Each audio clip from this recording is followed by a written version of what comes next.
Ladies and gentlemen, it's my absolute pleasure to welcome to the Ultrarunning Magazine podcast, all the way from the UK to the United States, is Miss Lucy Gossage, who is the recent women's champ of the spine, Winter Spine. If you don't know about the Winter Spine, you're going to know all about it by the end of this episode. It's grueling, it's brutal, it was cold and daunting, and she freaking crushed it. Lucy, welcome to the show. Hi, lovely to meet you. Thanks for having me on. Absolutely. You are, by, all conventional wisdom, you're relatively new to the sport, to ultra running, but you by no means are a stranger to competition. You are a 14-time Ironman champ. You've been competitive and you've seen it. You've done it all. You retired professionally from triathlons back just before COVID, as I understand it, and you threw your hat into the ring and when like, oh yeah, you know what? I think I'm just going to go and do this 268-mile run. That's completely insane. And you're like, why not? And you crushed it. And then you came back and you crushed it again. So we want to dig into the mindset of Miss Lucy Gossage, and it's just not only about like the work you do on the trail and the work you've done in the water, on the road. It's also the work you do scientifically and for community too. So there's a lot to get into. But for those who are not familiar with Lucy Gossage, can you please tell our audience who you are? What makes you work? So give us an overview. Like, who is Lucy Gossage? Oh gosh, who is Lucy Gossage? Well, I'm an oncologist, so I treat people with cancer. I was a professional triathlete, so I spent several years doing that. Most of the time alongside work, kind of part-time work, and part-time triathlon. But I did have nearly 3 years just doing a triathlon, making a living, running, biking, swimming around the world, which was amazing. Called myself an accidental pro triathlete because it was all a drunken dare that got me into it. I wasn't sporty as a kid.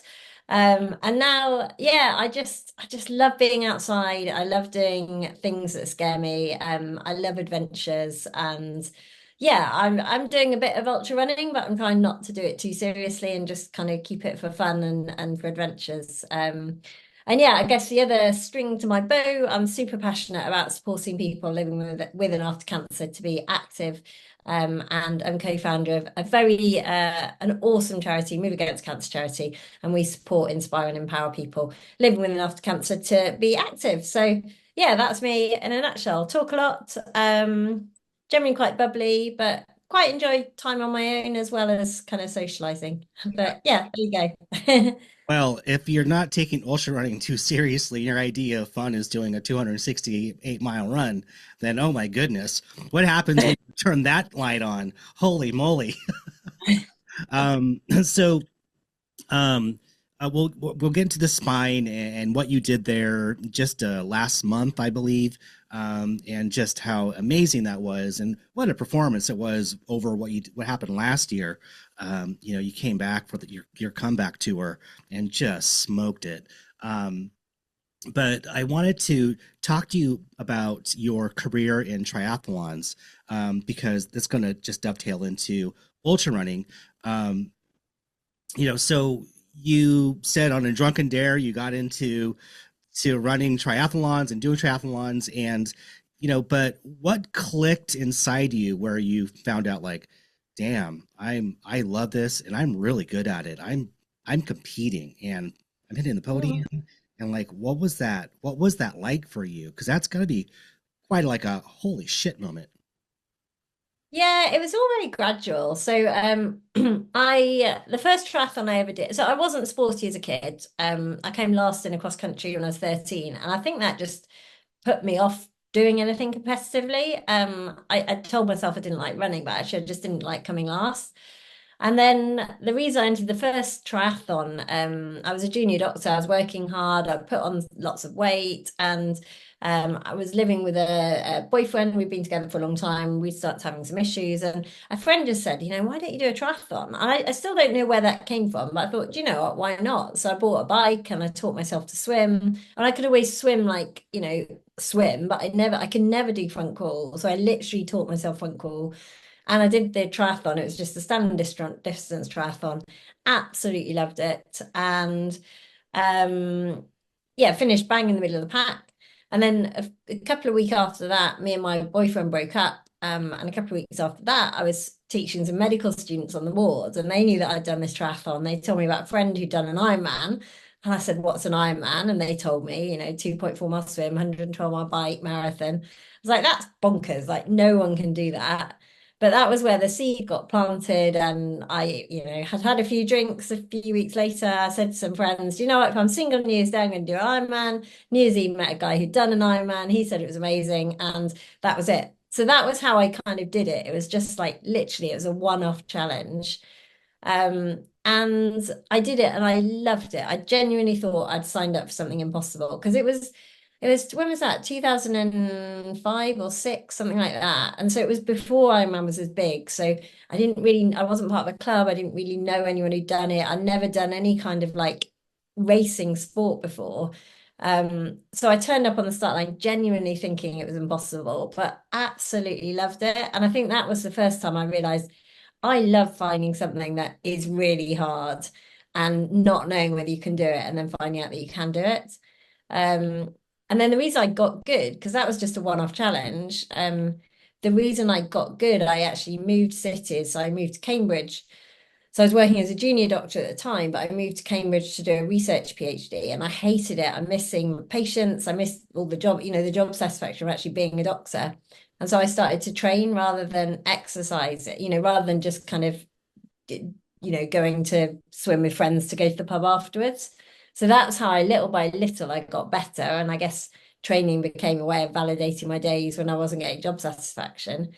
And then it was just, yeah, it was just weird. There was no like pang, wow, I'm good. I guess there were a few standout races where I thought, oh, this is a step forwards, but there was no aspiration. Like I didn't know you could be a professional athlete. I didn't, it was all just, yeah, really gradual. And eventually I got my pro license. I became a really good amateur and then I got my pro license. I went over to Kona a few times as an age grouper.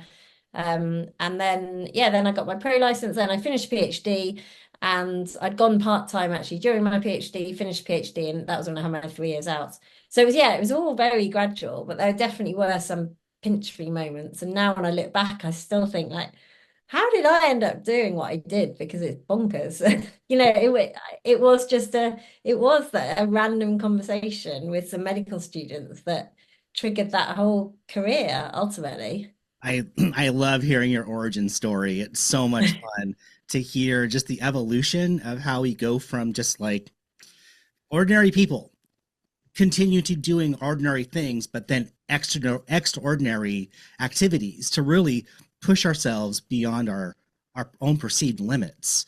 Yeah. And I suppose that's where you really started to learn a lot about yourself. And it sounds like you like doing scary things. Why do you like doing scary things? I don't know. I think I need that being out of my comfort zone to really feel alive. And I need a goal. I was quite happy when I retired from triathlon. Actually, I was quite happy without a big goal for a few years. But I was doing some challenges, just like Everest, for example, silly things like that. But I don't know what it is about me. And sometimes I think, wouldn't it be nice to be someone who doesn't need these scary big things in their life? But I think I do. And ultimately, it's what makes me feel alive is finding something that finding something that you think is going to be impossible and then proving or finding out that actually it's not. And that was how Ironman started. And I think that's what I love about ultra running, that you stand on the start line of 100. I mean, yeah, particularly when I was, the first time I did 100 miles, I was like, this is utterly crazy, and it's still utterly crazy. But now when you've done them once, then you kind of know you can do it. So that craziness is kind of a bit less crazy. Yeah. What was the well, first I have to back up. You said that you mentioned Everest. You climb on Everest? No, no, no, no. This is all in COVID. Like, you know how you Everest on a bike and Yes, yes, yes. Got to do the distance that would be equal to the distance of climbing Mount Everest. Um, yeah. okay, I'm just trying to gauge like your level of scary of where of what that is and what your threshold is. And so you and like I have to ask before we get into you jumping into the ultra scene, like when it came time to like to hang up the your career as a professional triathlete, what was that like for you? Of all the scary things you've mentioned, I gotta imagine that had to be kind of scary.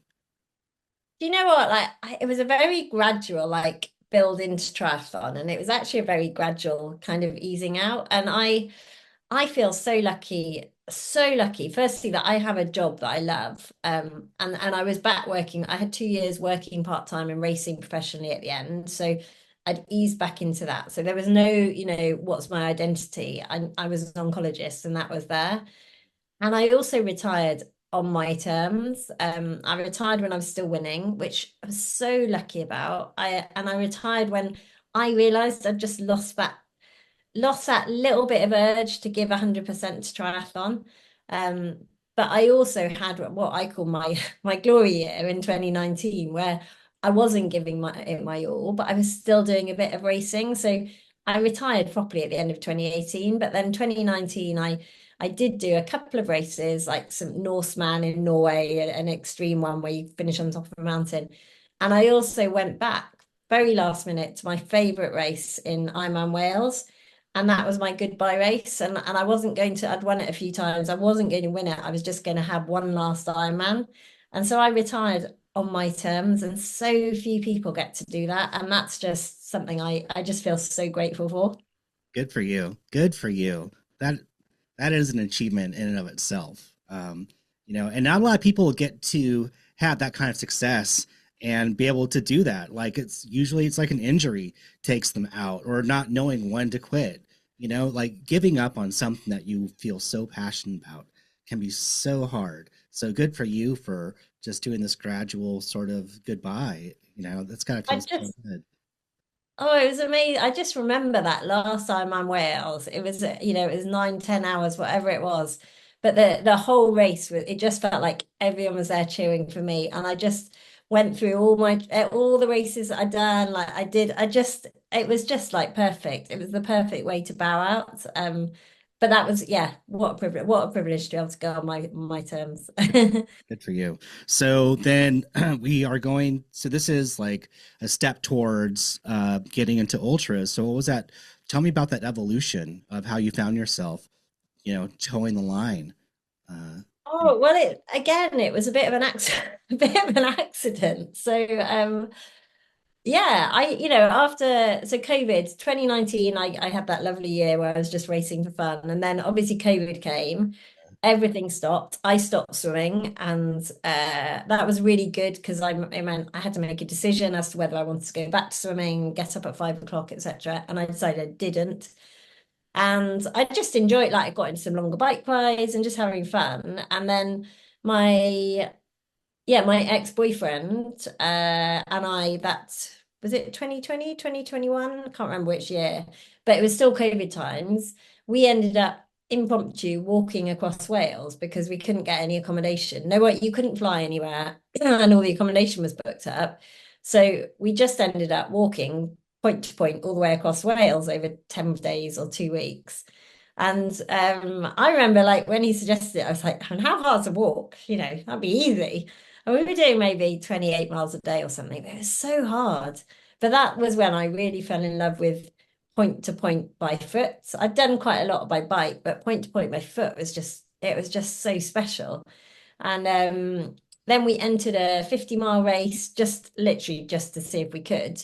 But I think at that time I started to listen to some podcasts and heard some stories about the spine, and it just went from being something that was completely crazy to, oh, actually, it is completely crazy, but maybe it's sucking me in a little bit. And then we walked the Pennine Way, which was the route of the spine race the next summer. And yeah, so it was never getting into ultra running, really. It was just about doing the spine race, which again, like Ironman, just felt so crazy. Yeah, I'm seeing these similarities between the two and just how what the progression is like for you, and just like not really setting an intention, but it just kind of happens, you know. Well, I guess you're setting a bit of an intention, you know. You love being outdoors. You have to be outside and move your body around. I mean, if you don't get to get outside, move your body around, what's that like for you? Oh, do you know? So that was one of the things I learned in COVID. So I always commute to work biking or running.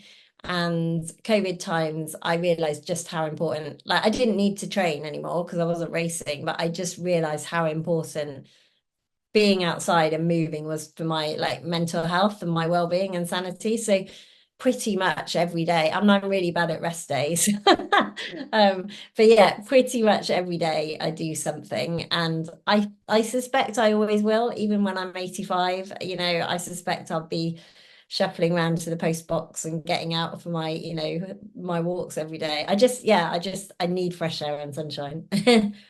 So let's talk about the spine. Your first time. What was it about the spine that drew you to it? And then can you give us an overview of what the spine is all about for those who are not familiar? Um, so the spine is like it is crazy. So it's 268 miles. So it goes all the way from Edale, which is in some hills in the middle of the country, all the way up to Scotland. It's non-stop, so you don't, you know, there's no kind of overnights where the clock stops. And it's in January, so you've got about 8 hours of daylight every day, and you're going to get the worst weather that the UK has to offer. So it's all on trails. You have to carry a pack with basically everything you need to survive on the trail. So they've got a very comprehensive kit list. So your pack's probably 6, 7 kilos, something like that, with food and water. And there are 5 checkpoints along the way where you can get hot food, change your kit. So they take a drop bag and they have a little sleep. But other than that, it's non-stop. So you just go off. So what it is crazy. Like it is crazy. And you see the pictures and you just think that's bonkers. And it is, but I guess that's what drew me to it. That, you know, because that craziness and the whole sleep and the managing the like you could be out for, you know, days and the rain and the snow and the ice and the navigation. And there were just so many unknowns. And I think that's what really excited me about it. Wow, wow. And how many days are you allotted to finish the run? So you've got 7 days. So yeah, so I think that you could, if you did it in 7 days, it'd be about 40 miles a day. Wow. Okay. So this year you were first female. You bested your time from the previous year by nearly 19 hours. Um, let me just take a minute there to like breathe. Sounds like a lot of lessons were learned year one, and some shit happened at the end of last year. We'll talk about that just a little bit, because I know it's important to your comeback story for this year, and just like and how you approach this year, which I find so compelling and fascinating. And it's also about the power of the mind and what we're able to do, you know, and really change our outlook on things. So, and I think it really is a difficult story in some respects. It's also a beautiful story about personal growth. And so this is one of the many reasons why I'm so excited to talk to you about that, to see people go beyond what they've done and then to overcome so much, you know, and do it on like, and you live life on your own terms is what I'm getting from you. And you do it so well. And I'm so proud of you of just of how you show up, you know, because you showed up this year, and it just all kind of it wasn't a perfect day or days. It wasn't, you know, you had some problems that came up, and we'll talk about those. But um, so let's talk about this year and well, shit, I don't know. I feel like we have to go back to last year to really get let people get us just a sense of why this race this year was so damn compelling for you. So last year, kind of walk us through the highlights of what happened uh, during the run and then after. Yeah, so I mean it's God, it's crazy. But yeah, so last year, me and my partner at the time, our whole relationship had effectively, since that walk across Wales, had evolved into preparing for the spine race and doing it together. So it was such a big thing for both of us. We were never going to race it together, but we'd done all the training together. We'd got to the start line together. We'd done all the kit, like everything that goes alongside it. And the race was amazing. I mean, it was so hard. I made so many mistakes. I ended up sleepwalking, like properly sleepwalking. At one point, I didn't know whether I was actually having a dream about the spine race or whether I was actually in the spine race. I was so confused, so out of it. But I finished, and the race gave me everything I wanted. I couldn't be more proud. He finished about 6 hours behind me. And I think we both, well, I just felt like we've done it together. Amazing. I just could never see a reason to go back. It had given me everything I possibly wanted. Um, and I was finished in third place. I was second across the line, but the Hannah behind me had got a bonus. So effectively finished in third place. Like amazing, but that was completely irrelevant. It was not about racing. Yeah, and then during the race, my friend Nikki Bartlett, who's a pro triathlete, had been taking over my social media, and she was kind of sharing our progress. And during the race, she got a message from another woman asking if me and my ex were in a romantic relationship. And long story short, it turns out that she was dating him at the same time. She didn't know about me. So that all came out. They had to work out when the hell they tell me, because they were, we were both out there doing the race. But then over the next kind of week or so, I realized that it wasn't just for dating. Like so much of his life so much of it was made up. So yeah, this was all like 3 days, 4 days after finishing the race. Whole world turned upside down. Race kind of almost feels completely irrelevant. Like you can't really, all those feelings that I had at the end were just gone, trying to process how the hell I could have been taken in so much. And then yeah, just I guess the reason for going back was, again, it was quite gradual, and I just realized that I felt I needed to go back to kind of close that chapter on what had happened, and almost reclaim all those memories that I had from that year before, reclaim them for myself. And so yeah, I got a place again, and I went back and I kind of recce the Pennine Way. So I went over all the bits again, and I I wrote a blog, but actually writing the blog was a lot of processing what I've been through. And I thought I'd be racing the race to get that closure. But I realized on the start line when a friend said to me, what does success look like? Because I'd shared my blog and I'd talks about what's happened. And I realized then, and I realized I'd got everything I needed from just being there on the start line and getting myself to the start line. And I felt myself again. And that was like, it was this massive revelation that I didn't need to get to the finish. I'd done everything I needed to. Just getting to the start line had closed that chapter.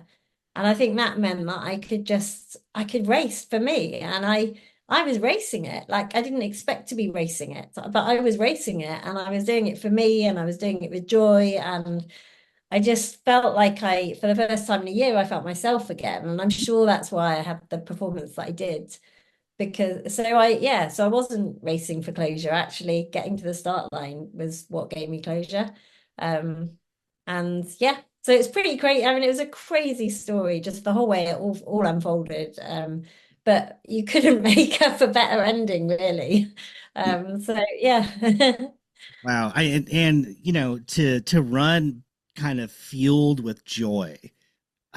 It's and then to also sustain that during such a grueling run, it's incredible. And and to like find yourself again, like I'm a different person here at the start than I was a few days after when I finished this last year. um you know that's a beautiful thing. um you know I know you're really into like the psychology of running and the kind of like mental preparedness and stuff like that. So I want to talk to you about a little bit about you in this race and this one in particular, and just how your mental attitude sort of contributed to your performance. Like, kind of give us an overview of how you approach these types of events, mentally speaking, and what do you do to prepare yourself and keep yourself going to sustain yourself? Yeah, I think that's a really interesting question because I actually had really bad sciatica for a couple of months going into the race, and I felt like I think in any other circumstance, I probably would have just said, you know what, this isn't the year to do it. I'll just let it go. But I wasn't going to do it as a race. I was going to do. I felt like I had to do it to get, to move on. So I knew that I wasn't running how I wanted to be running, but there was a hell of a lot of other stuff that I could do. And when I was a triathlete, I did a bit of work with a psychologist and learned a huge amount of skills that it's almost inbuilt built with me now, to kind of not necessarily focus on the bad bits. The fact that I was was literally hopping for about a month. I'm not exaggerating. I was literally hopping for about a month because it was so painful. But actually focus on all the things that I could do and that I was doing and that I had done. And that's you can do a huge amount to build your confidence. So I never had any doubt on that start line that I would be able to get to the finish. Like there wasn't even a 1% doubt, which I mean obviously something out of your control can happen, but I knew I'd despite the sciatica, I knew I'd done everything I could. And you can learn how to train, well, you can train your mind the same way you can train your body. So Helen, my psychologist, and I actually created something called Iron Mind, which is it's 6 weeks. So it's really basic, an online program, but it basically tries to help people hone their own skills and work out what makes them tick, what their psychological barriers are, what their weaknesses are. So I think it's hugely powerful. I definitely before the world champs, in my last world champs actually as a triathlete, I broke my collarbone 8 weeks out. And that was where I realized the power of psychology. Because again, there's no way I should have been able to race an Ironman 8 weeks out. And I finished ninth, which was my best ever finish. And so much of that was psychology.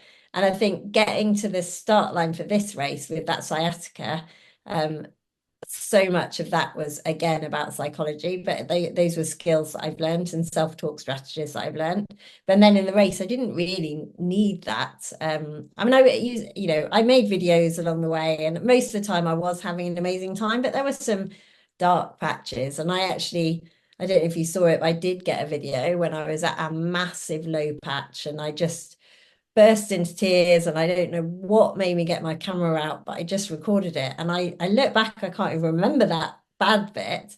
I'm so glad I've got that because it shows how, despite most of the pictures making me look like it was amazing, there were some really, really tough parts. But yeah, I would encourage any athlete, particularly, well, any athlete of any kind, to just invest in your mind as well as your body, because and I think for ultras, it's probably even, it's more important than fitness, because my fitness, I wasn't that fit for that race relative to how I would have wanted to be. But I was strong and I had a strong mind, and I'd done everything else that I could control to give me as good a race as I could do.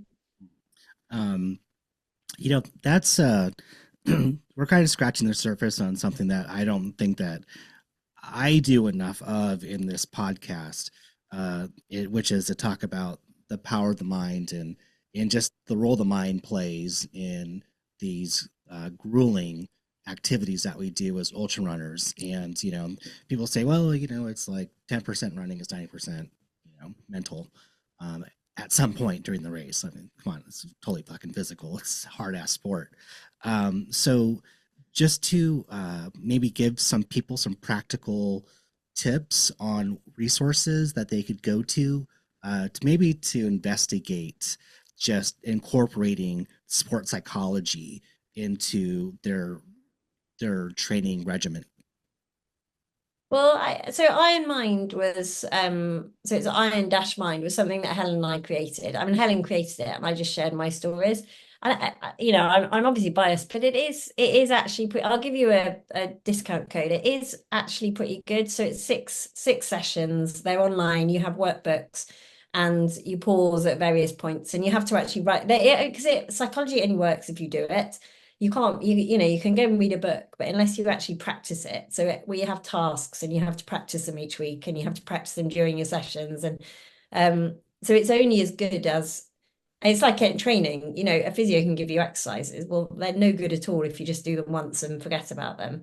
So yeah, that's good. I don't actually know what I guess I was lucky. I had a psychologist when I was a triathlete, which learnt those skills. I'm sure there are loads of other really good programs out there and books and things, but I think the main thing is just find a way to think about how your brain works and because when Helen, the psychologist, as a triathlete, said to me, can I help you? I was like, no, my brain's my strongest asset.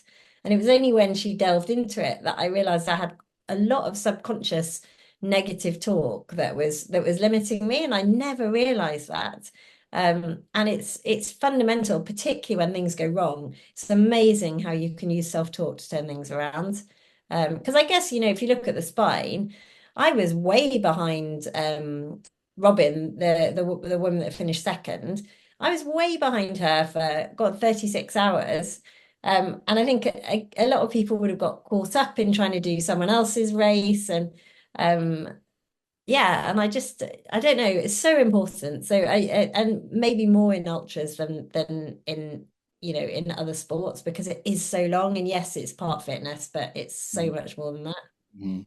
How does does our friend ego ever show up to you during a competition?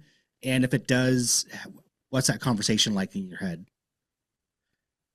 I think it does with guys a lot. Like I love it when, Guilty. Preach. Absolutely. guys, it definitely does. Um, do you know, I mean, right now, like I think I kind of find I'm trying not to be an athlete again. Like I'm trying just to do it as adventures. But I'm not going to lie, I'm surprised. I enjoyed racing the spine, actually racing it. And it's the first time since triathlon that I raced it. And I was racing Robin. Robin's a friend, but she was a woman that finished second. And, I enjoyed that and I relished that, which really surprised me. But I think in triathlon, I mean, it helped because I was a rubbish swimmer. So I always came out 10 minutes back or whatever. So it wasn't like I was leading from the start. But I like to think I'm pretty good at not letting my ego get in the way. But I'd say most women are like that. Even at the elite level, most women are better at doing their own race. I think it's fair to say in comparison to most men. I'm terrible at it. Like I struggle with that, and so I think that's why this part of this conversation is really resonating for me. I'm sure with a lot of other people too, of just the struggle with that of how we show up or how we want to show up, and it's our downfall so many times of just getting caught up in someone else's run, just as you said, of not wanting to get pulled into that, to thinking, I could do this 5 years ago, 10 years ago, I can do it now. It's like, no, man, old man time is has got you beat there. So don't tempt fate. Don't tempt fate. You're just asking yourself for trouble. And, anyway, so getting back to the spine. Get back to the spine. You finished that in 87 hours, 41 minutes, and 38 seconds. You had just 3 hours, 3.5 hours of sleep during Yeah. the whole entire. Oh, Jesus. Okay. All right, let's talk about that for a second. So, pushing your body through. I mean that. I mean, okay. Let's talk about this a second. So, on average, when you were doing a triathlon, an Ironman, how long would that take you to finish it on average? Nine and a half hours, something like that. Okay, this is 87 hours. Good. My goodness. So like how do you do that without getting enough to get sleep? Like, how do you deal with that? I mean, is this part of like going through like your career in medicine and working long hours? I don't know. Like, how can you do that? How can you perform at such a level on such little sleep? I would be psychotic. Um, after not getting sleep for 24 hours, let alone 87 hours. So I think that this is one of the miracles of the human body. And I would be exactly the same. Like I need 8 hours sleep a night. And if I don't get that, I'm not good. Um, in last year's race, sleep was my biggest downfall, actually. And I spent a lot of time trying to sleep, but I couldn't sleep. The checkpoints were really noisy. And obviously I was going, nearly a full day longer as well. So it accumulated more. But sleep was definitely my downfall, and I ended up such a shell of myself because I hadn't slept. Um, so this year I didn't know what I was going to do, but I knew I had to do something differently.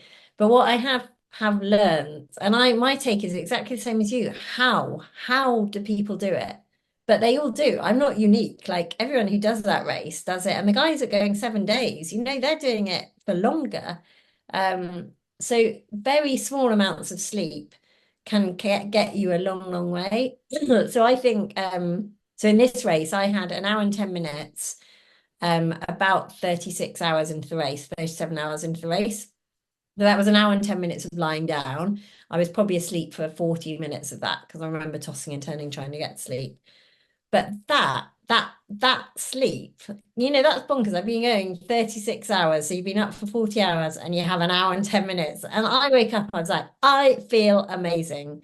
And that sleep carried me for hours and hours and hours and hours. And then I had about 40 minutes lying down at the next checkpoint, which was kind of early at 6 o'clock in the morning or something. But I didn't sleep. I didn't really need to. And then the next sleep I had was in some public toilets about 9 o'clock that night. Okay, come on. What? Seriously? Like, what was it? You're just like, oh, this looks comfortable. This is ideal. Why? Well, it was wet and it was so if you're lucky and it's sometimes you can just sleep outside, but the other thing I would say is trail naps, like where you don't take your kit off, you don't take your rucksack off, you literally just lie down on the trail, like close your eyes. And I was talking to John Kelly, who you Americans Yeah, probably know John love Kelly. John Kelly. Come Um, on. But he does a lot of trail maps. But I realized last year I didn't really need that many this year, but it's crazy lying down sometimes just for 2 minutes can give you hours. Like it's bonkers. So I still don't get it. I don't understand it because in a normal world, I could never carry on with, the lack of sleep that you have. But there's something about those settings where actually you can. So, I mean, so what's propelling you to boost out with this energy? Like, is it the competition? Is it just the joy of being part of the event? Like, what is that for you? I don't know. I just don't know. I mean, I've always been a racer. Like I was always as a triathlete. I never won the training. If you know what I mean. Like I was always average. Would train with guys, and they'd always beat me. And then on the race, I do always find another level. And I don't know why that is, but that always happens. But lots of people are like that, and I just yeah, it's I don't understand it, but it is crazy. I think there is something around actually it's because I also didn't ever set an alarm in the race, and most people would think that's bonk, surely you need to set an alarm, surely you'll go to sleep and you'll be gone for 10 hours.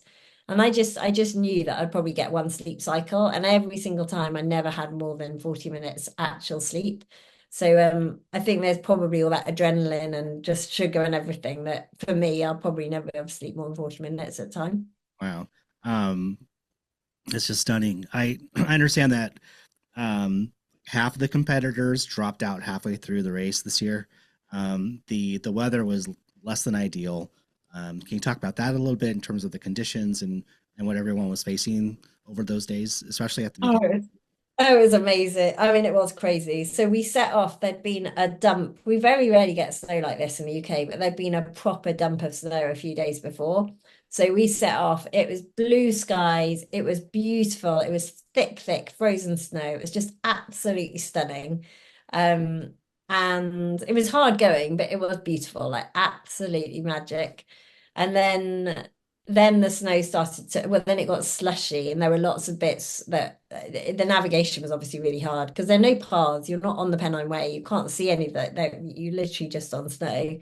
But the hardest part was when the snow began to melt. And I think for me, the hardest like physical bit was start of night two. I go up this mountain and it was raining, the snow was melting, but it was still really thick. So you were standing on it and then you were just falling down up to your waist in like bog stroke snow, and there was no path because you couldn't see anything, and it was like gale force winds, and that bit was really crazy. There was about 12 hours like that where it was really crazy. But then actually after that, then the snow melted and then the sun came out. So at the end it was kind of quite mild and lovely, and yeah, felt like it turned into spring for a day. Gosh. Oh, you got it all. You got it all. We had it all. We did. We ran from winter into spring over over 3.5 days. Got all the bits. Oh my goodness. So you mentioned you had sciatica in leading up to the race, and then so how did sciatica manifest itself for you during the event? It had gone. So I knew the pain had gone maybe 2, 3 weeks out, but I still had weakness. Like I've never had it. I get it every now and then, but so I couldn't hop even 5 days out. I couldn't hop, so I was definitely weaker in my left leg than in my right leg. But the pain had gone. It didn't influence me at all in the race. Okay. And then did pain manifest itself for you in any shape or form during the stretch of the run? And if so, how? Yeah, it does. It comes and goes, and I think I've learned in ultras like niggles come and niggles go, and you just need to run through them, and they will go, and they will. You can. The other thing I find quite helpful, you can only feel one pain at once. So if you've got a knee pain, you kind of want your ankle to start hurting because then you'll forget your knee pain, and then something starts rubbing, and you've got your chaffage pain, and but you can only feel one at once. So yeah, I did have aches and pains, and my legs were pretty trashed at the end. But I remember with John Kelly, I was the last downhill because we were together. I said, I don't know whether it's better to run and get it over more quickly or walk just because it's easier. Yeah. Yeah, that conversation ebbs and flows for me too. Of just like, let's just get it over with. Let's just end this as Yeah. quickly as Oh, possible. no, it's too painful. Yeah, we have got a great picture of John on the cover of this of our magazine from I think it was last year when he did I think he was at Barkley Marathon. Yeah. Have you seen the photo? I'll send it to you. It's amazing. I mean, he's just having the time of his life out there in what is an absolutely, in your words, bonkers race, which your fellow compatriot Jasmine Paris crushed it last The year. legend. Yeah, the legend Jasmine. Oh my gosh. Are you guys on terms at all, or is she just, are I you? don't know her, but she sent me an email to say well done. I was like, oh, my hero said well Oh my done. God. I'd frame that. Oh, frame that. Oh my God. Yeah. She also made the cover of our issue when she finished Barkley and just hung over that yellow gate. Yeah, yeah. If you haven't I've got a seen lot of it, admiration for her, actually. I just think the way that she does it, and she's a vet and she's not about the fame. I don't know her, but I just admire, I've got a huge amount of admiration for her. that's amazing. Has she run the spine before? Yeah, she won it, and she had the overall course record for a long time. So yeah, it took, was it 2 years ago until a man went quicker than her? So yeah, she's the quickest woman that's ever done the spine. Love her. Love her. Oh my gosh. I gotta talk to her someday. Ooh, hopefully I'll get lucky. I know there's another podcast. I think it's Single Track. I think they're working on a documentary about her story, and they were there last year at Barclays, so they've got the footage. So I am so stoked to hear that they're doing something about that. Awesome. I'm so excited. I'm so excited. So back to the spine. So what are you? How are you fueling during the spine for? God. And my God, how much caffeine are you taking in? I would take all the caffeine. I'd be like, give me all the coffee. I want it all. Yeah, well, there's not many places to get coffee. So in the checkpoints, you'll get like instant coffee, which isn't really worth it. I I think that's one of the hardest bits, actually, which is why I say, of course it's a bit physical, but it's so much more than that. So I realized one of the things I could control was fueling. So I made it my mission to get as much in as I possibly could. And I think I did really well until the last few hours where I knew I was going to finish. I knew I'd won it, and I kind of let it go then. I think I was just, but it's so hard because I think the longest I didn't put anything in my mouth was that hour and 10 minutes when I tried to, have that first sleep. And I had something as soon before I went to sleep, I put some cake in. As soon as I wake up, I shove some cake in. So your mouth just gets, oh, it's horrible. It gets coated and you don't want anything, you can't really swallow anything. But I ate a real mix. So all the checkpoints give you proper food. I made this tiffin, which was amazing, but by the end I was like, I never want to see this tiffin again. I had a bag of nuts. Hold up. Need to stop. Pause right now. Can you please explain to our American audience what that is? Oh, bit okay, Biscoff tiffin. So Biscoff biscuits? I don't. No, okay, well, they're caramelized biscuits. Basically, I mixed together really nice chocolate, crushed biscuits, Maltesers, this caramel biscotti paste, and some of the biscuits. So you mix it all together and put it in the fridge, and it's called tiffin. It's amazing. It's like super dense, super calorific. It's delicious. Um, but at the end of it, I was like, I never want to see this ever again. But I haven't lost my love for it. I've had it since, and I still love it. So I made like, I don't know, probably like 10,000 calories of that or something. I'm not joking, like a hell of a lot of calories of it. I had nuts, I had baby, but like cheese, processed cheese things. And then at checkpoints, I always had proper food. And then because you can get hot water, so I made some sachets of porridge that I could add water to, porridge and peanut butter and mashed potato, powdered mash, which sounds crazy, but it's actually really good. Seriously, Um, love it. Hmm. yeah, great ultra fuel. Like it's really good. I'd recommend it. So if you're paying attention, instant potato, yes. Instant coffee, no. Okay. No. I mean, the caffeine, I did have caffeine. So I had some caffeine, like sweet things. It's hard because you're going so long. I don't know that I mastered the caffeine, and I'd be really interested to know what other people do. Because you're going so long, I don't think you can just be continually caffeined up forever, for 3.5 days, or I think that's what it took me. So I haven't mastered that, but I did use caffeine. So you said that at one point during the race you were second female and you were behind first place female for hours. They were hours ahead of you, it sounded like. At what point in the race did you eventually pass them by? What was that experience like for you? Oh, it was awesome. So it was 2 days in. So a little bit less than that. At the end of night two. So I'd been running with this guy, and then I knew he was slowing a little bit. So I'd dropped him. And I thought, do you know what? I'm gonna look at the tracker because there's about 8 miles of flat stuff that you could, yeah, it was like flat but undulating. And you could run it, but it needed a bit of motivation to run it. So I thought, do you know what? If I look at the tracker, because at the start I was way behind everyone. I was like fifth or something. If I look at the tracker, if I see I'm catching Robin, that will be motivation. If I see I'm being caught, that will be motivation. So this is where I was like, I'm actually racing this, which this was the first realization. And so either way, I thought there's nothing to lose. I'm going to look at the tracker. And I looked at the tracker and I realized I was catching Robin, which was brilliant. So amazing motivation to run that because this is the end of 2 nights. You're pretty knackered. You're nearly at the checkpoint. Um, so ran there and then got to the checkpoint. She'd only just got there 10 minutes before. So I know Robin, she's absolutely lovely. We're friends. So we then were in this room together with a couple of guys. She, I think, was planning on having a longer sleep, but I'd had my sleep. So I was only planning to lie down for half an hour, 40 minutes. And we ended up leaving together.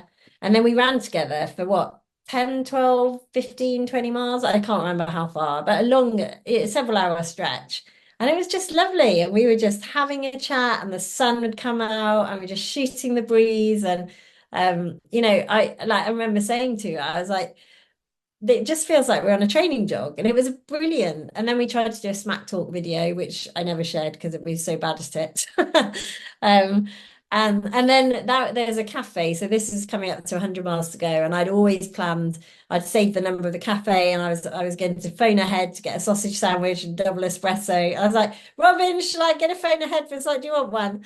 And yeah, phoned ahead to the cafe and was like, hello, so we're doing the race. Well, actually, we're winning the race. We'd really like a coffee and a sausage sandwich. We don't want to stop. So, any chance you can get it ready for us? And yeah, we just had a lovely time.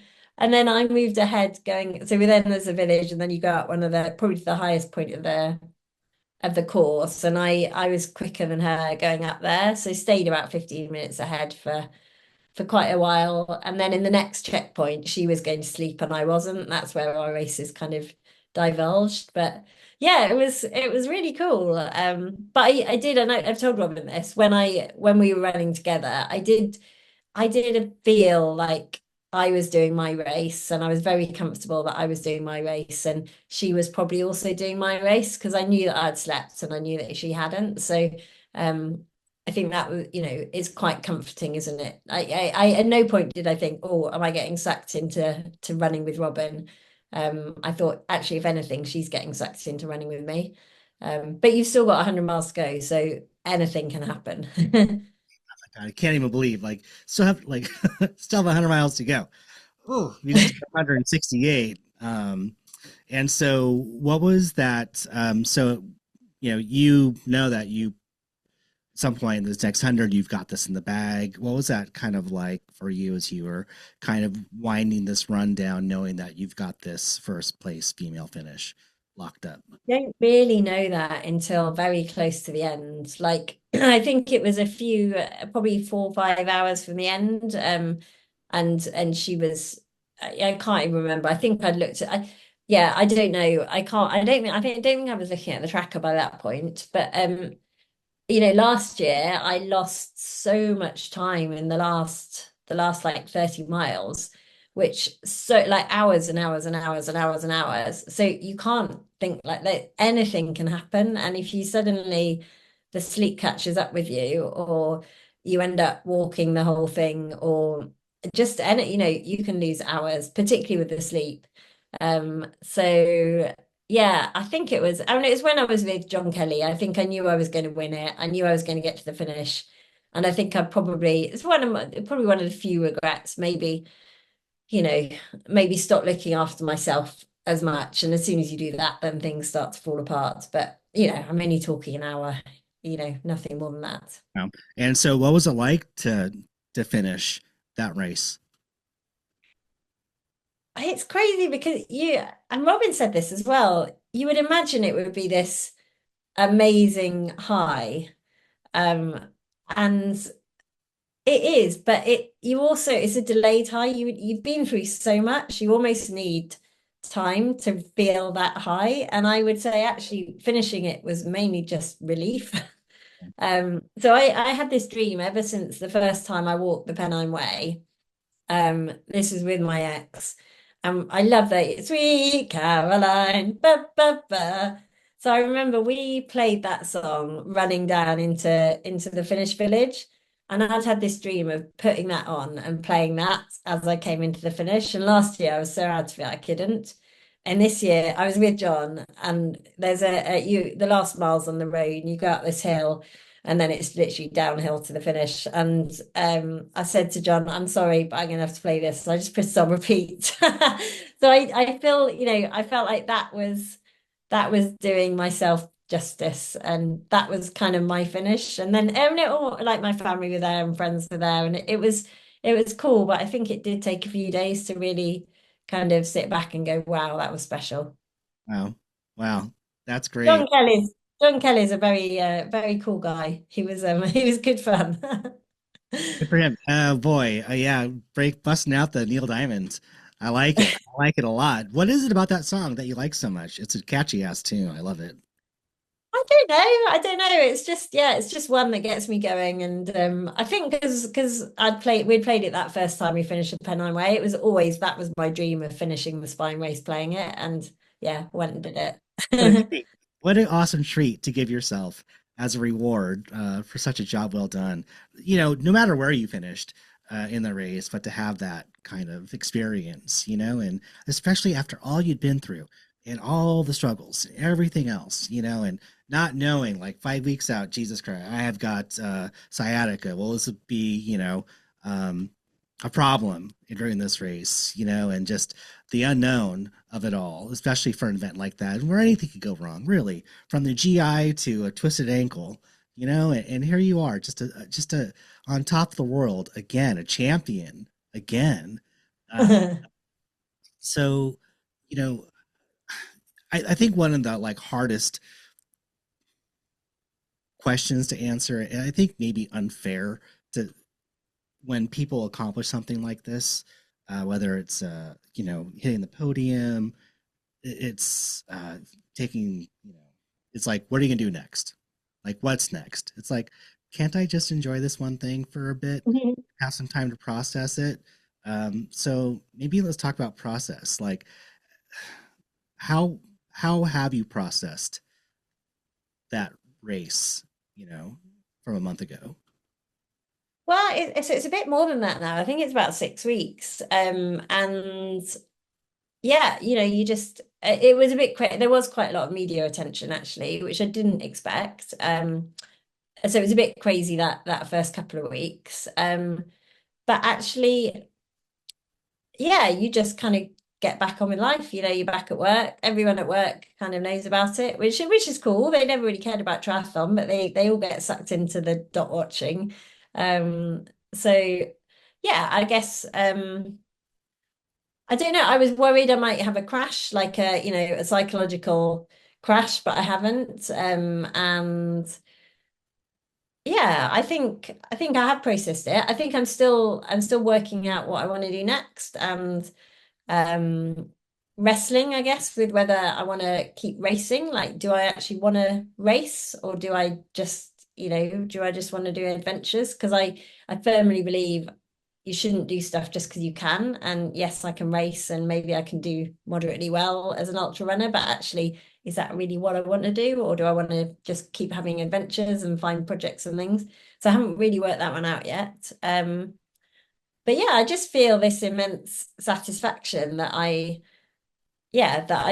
mainly that I survived last year, because it wasn't just the whole relationship, everything. Like, work was crazy and I was doing two people's job, and there was a lot of shit last year, and I just feel immensely proud that I got through it, and I drew my own line in the sand, and it was an arbitrary one, but it worked for me. And now I'm back feeling myself again. So that's the biggest thing that's come from it.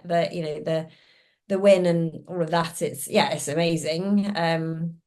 But yeah, I like to think that talking about what happened to me, actually, I think the blog that I wrote before the race did go quite a long way, and it resonated with a lot of women mainly.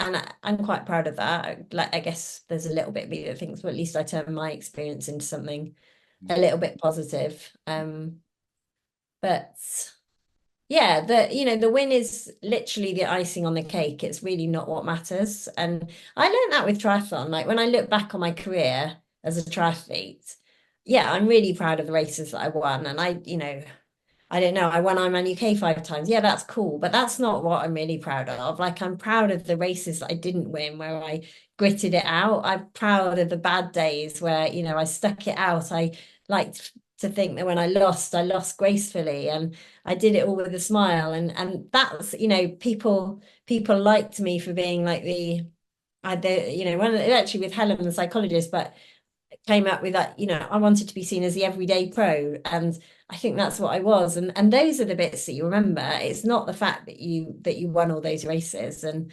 I definitely think with the spine, like, yes, it was amazing winning it. Yes, I know it was a spectacular performance as a woman, and it's only Jasmine that's gone quicker. But that's not the biggest bit. Like, it's everything that goes alongside it that you really, really remember with sports. It's a bit wishy-washy, but it's true, I think. No, I love that answer. It's a wonderful answer. You know, trying to like fend off other people's expectations of things that they think you should do because of an achievement that you made. And it's like, I get to decide what that's going to be, like, I don't know. I feel like there'd be a lot of pressure, external pressure from folks of just wanting to know what the next thing is. I mean, I think mostly because people are excited for you. They want to see what else you can accomplish. And you've got that inside you. You want to see what else is out there. You like challenging yourself. You like scaring yourself. You like to put yourself into an uncomfortable position, which I think is it's uncommon because I think a lot of us, we don't want to get uncomfortable. Um, Ultra running, by definition, it's getting comfortable being uncomfortable. It doesn't come easy. Even for those that it may look easy, like Jim Walmsley, for instance, who runs like a freaking deer, who's just, spring fresh. But I mean, he's put in work, and it's tough. It's really tough. And you've illuminated so many things. I hope people are getting inspired by your story. And this isn't the end of the story for us in this conversation in terms of what you do to inspire others. It's also your charity work that I think is very important, that is in line with your work professionally as an oncologist. So many of us have been touched by this dreaded disease of cancer. I lost my father to cancer. My mom is a 2-time cancer survivor. My father-in-law is a cancer survivor. And so it's important work that you're doing. So I like to share with people what you do. That you're part of the 5K My Way, and I think it's Move Against Cancer. So Yeah, you could tell us a sorry. little bit about that. Yeah, so we Move Against Cancer Charity is just UK based at the moment, but our so there's a huge amount of evidence that one of the biggest things anyone with a cancer diagnosis can do for themselves to make themselves feel better, but probably also improve their outcome is be active. So move, exercise, whatever you want to call it. So there is evidence behind what we do, but our mission is to make sure that everyone with a cancer diagnosis is given that information and is then supported in ways to be active. So we're a really small charity. We've got 3 main arms of work. So one is education and awareness. The second arm is 5K Your Way, Move Against Cancer. So in the UK, we have park runs all across the country. So people meet, so they're every Saturday, hundreds of them across the country. And 5K Your Way is really simple. We meet at specific park runs on the last Saturday of every month. So I think we've got 105 groups now across the UK. Each group's led by volunteer ambassadors who've all been impacted by cancer. And it's an active support group with a difference. So people meet, they do as much or little of the 5K as they want to. They walk it, or they jog it, or they run it, or they just, they cheer and volunteer, and then they're going to have a coffee and a cake afterwards. So it's so powerful because it combines the physical benefits of being active with the psychological benefits of a peer support group. And the stories that I see of the groups, I mean, our group in Nottingham has been going 7 years this year, which is crazy. But yeah, we've now got 105 groups, and the stories of the people that go, it's just mind-blowing. I absolutely love it. And it really can change lives. And then the third arm is our online program, which is for young people aged 13 to 30. So they get 8 online sessions with a specialist trained cancer rehab instructor. And it's about helping them build back confidence in their bodies after cancer treatment, or a gap during their cancer treatment. So we're really small. We've only got 5 paid staff, but 500 volunteers, which says a lot. And our impact is massive. And yeah, I love it. It's so amazing what we do. And yeah, it really can change lives. And for me, I guess, being able to talk about it on platforms like this, and just, you never know who will be listening, who's been diagnosed with cancer, or parents or whoever it is, and actually just thinking, do you know what, it is okay to move, because it's so much better to move than it is to rest. So yeah, it's an awesome charity. Good for you, and thank you so much for stepping up and putting something out there for people to participate in. I I've been on the side of being a caregiver to after I lost my dad, and then I was taking care of my mom for a few years, and she's cancer free now. So thank you, universe. Um, but but just trying to imagine myself getting very difficult news delivered, and then just sitting in the parking lot, just going, now what? What am I supposed to do? How am I supposed to move forward through this? And not only the person who needs treatment, but also the people they're connected to, because they got to keep shit going. It's like I got to take care of this, and I'm scared to hell. I am so scared right now about the future and the unknown. And uncertainty is such an awful thing. I hate uncertainty, especially with things like this. Not knowing, like, what's the biopsy going to be? What's the treatment going to be? What's the prognosis going to be? There's so many layers to this that are so hard. And then for the person who is going to care for them, it's like, I got to work a job. I got to raise family. I got to do all these things and this, and there are degrees of just what cancer is like and what they can do for folks. And so talk about that for a second, for like just the caregivers, of just like, you got to take care of yourself because no one else is going to. It's so true, and that's one of the nice things about 5K Your Way, that it is something that everyone can do together. So I think a lot of the people that come, they bring their families, and it's really nice for the families to have that support network too, and be doing something positive. But yeah, I often acknowledge with my patients actually, and their loved ones, that it's just as hard, if not harder, for the person who's not having the treatment, because they're just standing by helpless. And yeah, it's really challenging. A lot of the patients, I have a lot of young patients, and a lot of them have inpatient chemo, so they're in sometimes for weeks on end having treatment, and their parents might be staying with them, or their fiance or whoever it is. And it's really important. I always try to give them permission that, the carer, or whatever you want to call them, that they have to get out. They have to get out of the hospital. They have to do something for themselves. They have to take showers. They have to go home and get clean clothes, because you can't look, and I guess I do this, and as a doctor, you can't look after other people unless you're looking after yourself. But yeah, 5Ku, I think for everyone to do it together, I think that's definitely one of the positives that comes from it. I love it. I love it. You are a total gift to so many people, who are going through some of the worst times, and giving hope and purpose. Like, purpose is such a powerful thing, you know. Like, okay, I want to do a 5K. Like, I was on the couch like 3 weeks ago, and I got this thing. Like, I'm more than cancer. Like, I have cancer, but cancer doesn't have me. You know. You know what? Oh, this amazing lady called Sue. So she turned up. She's died now, but she turned up to 5K away. She was 70, and she'd been diagnosed with bowel cancer, and it had spread. She'd never run in her life, and she just saw the flyer. She said, "When I get out of here, I'm going to do this." And her family kind of like, "What?" And she did, and she turned out, and she started walking, and then she started jogging bits, and then she ran the whole thing. But and I've got a video, and she said, when people ask me how I am, I don't talk about the bad stuff. I tell them I've started running. And that just for me is like what exercise or movement can do. It's something positive amongst all the doom and gloom of everything else. And I think, I call them the crazy people like me.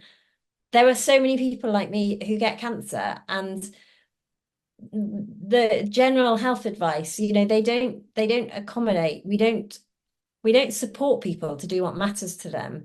But and that's, I guess, one of the things that we try to do with the charity is showcase the crazy people who find their way to do their own crazy things despite cancer. And yes, it's not for everybody, and yes, there probably are risks, but actually, if you're living with cancer, everything comes with a risk, and what matters to you. Sometimes you need to take risks to do the things that keep that make you feel sane, that make you feel whole.